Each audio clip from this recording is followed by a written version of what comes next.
পারস্য উপসাগরের ছোট্ট দেশ কাতার এক সময় ছিল তুলনামূলকভাবে অপ্রতিষ্ঠিত, কিন্তু প্রাকৃতিক গ্যাস ও তেলের বিশাল ভাণ্ডার, দূরদর্শী নেতৃত্ব এবং বহুমুখী বিনিয়োগের মাধ্যমে আজ কাতার পরিণত হয়েছে বিশ্ব কূটনীতির কেন্দ্রবিন্দুতে।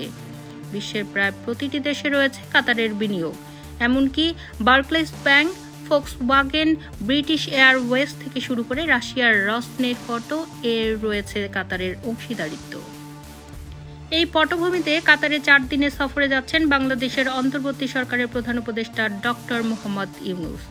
সফরে অংশ নেবেন আর্ট সামিট 2025-এর পাশাপাশি বৈঠক হবে কাতারের আমির, জ্বালানি মন্ত্রী এবং আল জাজিরার শীর্ষ কর্মকর্তাদের সঙ্গে।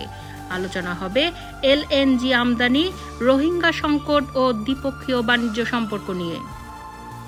বিশ্বে কাতারের গুরুত্ব শুধু অর্থনৈতিক নয়, কূটনৈতিক পরিসরেও তা বিশাল।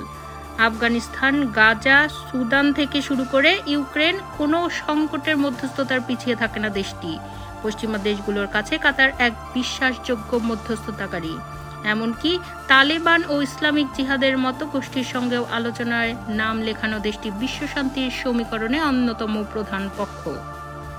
কাতারের নাগরিক জীবনও উন্নত। বৈধ নাগরিকদের জন্য উচ্চমানের জীবনযাত্রা নিশ্চিত করেছে সরকার। বেকারত্বের হার অত্যন্ত কম। শিক্ষা, স্বাস্থ্য ও অবকাঠামোয় ব্যাপক বিনিয়োগের কারণে দেশটি আধুনিকতার পথে অনেক দূর এগিয়ে গেছে। বাংলাদেশের এই সফর কাতারের সঙ্গে সম্পর্কের নতুন দ্বার খুলতে পারে।